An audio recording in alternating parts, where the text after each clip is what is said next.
L'armée algérienne ressemble aujourd'hui à une véritable foire d'empoigne.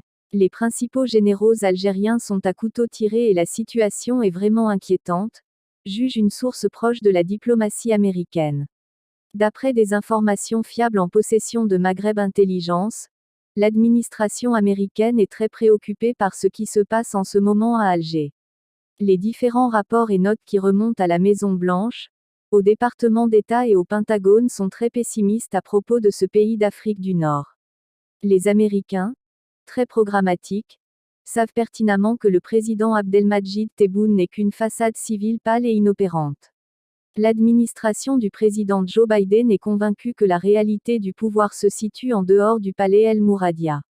Cela dit, les rapports remis à la Maison-Blanche révèlent une véritable inquiétude par rapport à l'armée algérienne qualifiée de cœur du pouvoir. Les règlements de compte sans fin entre les clans de l'ANP sont une véritable source de tracas pour les décideurs américains. Les stratèges du Pentagone ont du mal à lire dans les événements qui se déroulent aujourd'hui à Alger. La mise à l'écart du général-major Kaidi, anglophone et américanophile, et l'aide apportée aux mercenaires russes de Wagner ont fini par convaincre les Américains de la précarité des généraux algériens, explique à Maghreb Intelligence un ancien attaché militaire US dans une capitale maghrébine, reconverti dans le consulting géostratégique. Le retour des vieux généraux qui étaient aux affaires pendant la décennie noire au devant de la scène et l'absence d'un véritable homme fort au sein de la troupe, malgré les tentatives du général Saïd Changria, désorientent les observateurs étrangers. Questionné par des députés américains lors d'un entretien à huis clos, un général en charge du dossier Maghreb au Pentagone n'a pas hésité à déclarer que la lutte entre les généraux algériens au pouvoir ressemble à un mauvais remake du film Gang of New York. Pour les généraux de la junte militaire algérienne, tous les moyens sont bons pour faire oublier une contestation populaire et une crise sociale interne, quitte à accuser le Maroc de faux forfaits et à faire planer le spectre d'une guerre avec le Royaume.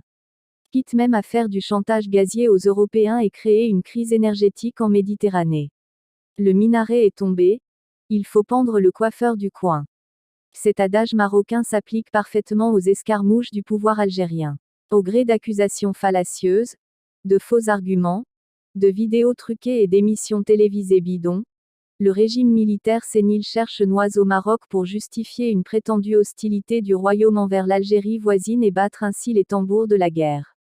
Le tout dans le dessein de détourner l'attention sur ce qui se passe en territoire algérien, sur le martyre du peuple algérien, subjugué et réprimé pour ne pas manifester son mécontentement d'une vie qui devient de plus en plus difficile et sa contestation de la légitimité d'un système politique qui se cramponne au pouvoir. La dernière mascarade en date est l'annonce fracassante de la présidence algérienne, le 3 novembre 2021. L'Algérie a ainsi officiellement accusé les forces armées royales d'avoir tué 3 camionneurs algériens sur l'axe Nouakchott-Ouargla, au nord du territoire mauritanien, par le truchement d'un drone armé. Selon la même source, plusieurs facteurs désignent les forces d'occupation marocaines au Sahara occidental comme ayant commis, avec un armement sophistiqué, ce lâche assassinat. Leur assassinat ne restera pas impuni. Le ton est menaçant, mais l'allégation ressemble à un sac vide qui ne tient pas debout. Pour qu'elle tienne debout, il faut d'abord y faire entrer la raison. Mensonge confirmé dans un article publié le 2 novembre 2021, le site algérien Mena Défense a affirmé que les 2 camionneurs à bord de leur véhicule MAN en étaient à leur premier voyage et étaient accompagnés par un 3e Algérien de Ouargla habitué du trajet. L'incident a eu lieu entre Ain Bentili et Bir Lalou. Les médias du Polisario ont confirmé le mensonge. Ils ont avancé que le forfait a eu lieu dans les territoires libérés, soit la zone tampon à l'est du mur des Sables. Le jour même, l'information a été formellement démentie par l'armée mauritanienne. Nous demandons aux citoyens d'être prudents dans la diffusion d'informations émanant de sources suspectes, a annoncé la direction de la communication et des relations publiques auprès du commandement de l'état-major général des armées mauritaniennes. À s'en tenir uniquement aux informations relayées par le régime algérien, comment expliquer la présence de camions algériens dans la zone tampon, empruntés exclusivement par des véhicules militaires des milices armées du Front Polisario soutenu par l'Algérie. Le convoi, qui serait venu de l'est du pays ou de Mauritanie, ne devait pas en principe transiter par le territoire marocain ou la zone tampon, située à l'ouest, sauf si les camionneurs voulaient rallonger de plusieurs centaines de kilomètres le trajet et gonfler ainsi bêtement le coût du voyage. Pourquoi les camionneurs algériens n'ont-ils pas emprunté la route nationale algérienne sécurisée qui mène vers le passage frontalier dont la construction a mobilisé des millions de dollars et ont choisi de s'engager dans la zone tampon, pleine de champs de mines?